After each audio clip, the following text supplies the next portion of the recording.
Today's talk is based on a dream I had a couple nights ago. It was a very powerful dream in that it kind of revealed to me some mistakes that I've made, and I know a lot of people make, in regards to connecting with the divine and knowing that that they are one in this wholeness. And basically what happened is that I was praying in this dream.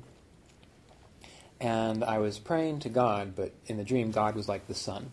So it was this radiant light, but it was the sun.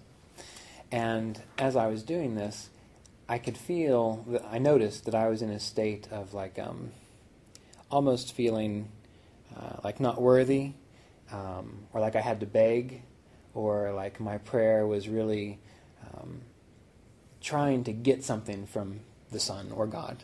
I was trying to get something,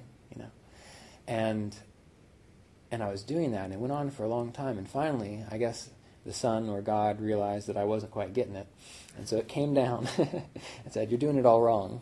And again, there wasn't actually words exchanged, but it was just like a knowing, and I was like, "Well, what do you mean?" Like, that was my thought, and then it sort of shared this idea that in order to really connect in this way, to know this, it's not about begging, it's not about like trying to get something from me, it's about like adoring me by giving your full attention to me, by immersing yourself in me.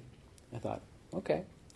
So then it went away, and next thing the dream shifted really quickly, and it was almost like I was on a balcony, but I was inside, and there was this wall of windows, and I could see the sun just brilliantly now, and I could see myself, and I was just loving the sun. Like, it was just filled with love, and just, this is the greatest thing ever. That was the feeling that I had.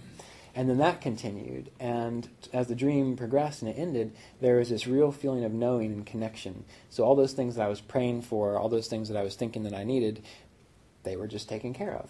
Not because I was trying to get something from this divinity as I conceived it, but because I was just so fully into it, that it's just like, if you have a good connection with like your father or your parents and you need something, you can ask, right? And they'll probably give it to you, So it's the same thing. As long as you have this sense of love and this connection there, then all these other things that you think are so important actually get taken care of on their own.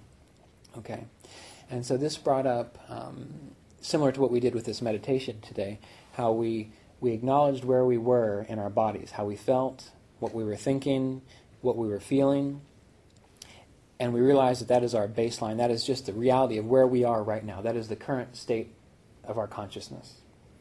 And so, since we're usually used to identifying with that state, when we meditate, oftentimes what we're trying to do is to get away from that state. But you see, the way we get away from that state is by knowing it, feeling any anxiety or any sense of lack or whatever we might do that we think we need to get away from to experience God. But essentially, we are increasing that energy of what we're trying to get away from by trying to get away from it. We're more aware of what we're trying to get away from than what we're trying to get towards. And so if you acknowledge where you are, then that brings in the sense, okay, this is what I have to deal with. All right. But then we decide, well, we're not going to pay attention to that anymore, and we're going to direct our awareness to our ideal. So when you meditate, if you have an ideal of what the divine might be to you, of a state of consciousness that you want to experience, admit where you're coming from, but then look to where you want to go. And as you meditate, you hold within yourself that ideal, that you are moving towards it, that you are experiencing it. And we have to be realistic in the sense that since most of our waking hours are spent identified with this body and this mind, that it might take some practice to keep shifting back to it. But that's what makes meditation so great, is because in that little half-hour or hour-long period, you are essentially practicing to be able to hold that state. And once you can hold it in that half-hour or hour-long period, then you start practicing being able to hold it while you're in this state. So while you're interacting, you're still aware of the divine presence, but you're doing what you need to be doing. So all this came about, and I was thinking about like the meditation techniques that we usually recommend. So breath awareness, pranayama, mantra meditation, and self-inquiry. These are the three main aspects. And when you practice these techniques, what I want to encourage you to do is, instead of, for example, breath awareness, practicing alternate nostril breathing or the Sushumna breathing, instead of sitting down and thinking, I really need to de-stress my nervous system, I really need to get calmer inside. Instead of thinking that, what I'd like you to do is imagine, feel, this is going to feel really good to circulate this breath through my body. This is really going to clear my emotions up. This is really going to help me experience a peace and a clarity. Okay? Because if you give your awareness to that, then that's what you're going to experience much quicker. Now, it works if you're focused on the negative. Eventually it works. It just takes longer. So if you start from the positive and treat it as though you really like it. So one thing that I do in meditation that came up a couple years ago, I remember reading one time that meditation starts to get really good for you when you don't treat it as a chore. You treat it as though you're getting ready to get into a really hot bath. Something you might not like hot baths, but I do. But if you like really hot baths, you imagine that when you're sitting down to meditate, this is great. If you can get in that state, then your meditations really skyrocket in their ability to alter your consciousness in a very beneficial way. Okay? Now, on to mantra practice. When you use a mantra, it is helpful if you use a mantra which is meaningful to you. So someone can give you a mantra, and what you're doing is you have these words in your mind, I don't know, Om Namo, we'll just say Om Namo. You have no idea what Om Namo means. But someone told you that this is a really powerful spiritual mantra. Okay? And so you're there and you're cranking away, you're chanting Om Namo, Om Namo, Om Namo. You just keep going, but it really has no meaning to you.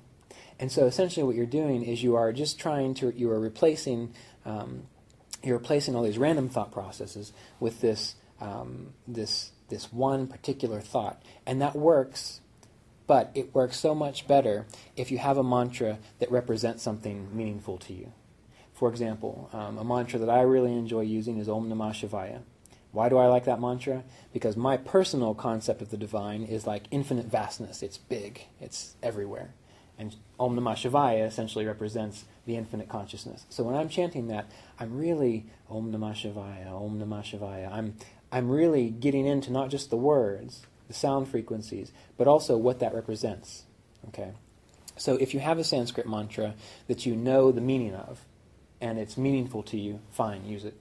But if you don't, consider creating a mantra for yourself, such as Om Peace, or God and Love, or just simply Love, because those words have meaning to you. And you can meditate in such a way that when you say God and Love, and you repeat it over and over, you know what your concept of God is, you know what love feels like, and so you can really direct your awareness into it and experience that state. Okay? So for mantra practice, it's the same thing. You're not doing it just to short-circuit your mind. That's the way a lot of people approach it. You're doing it to access that state that the mantra represents for you, to veer things in this way.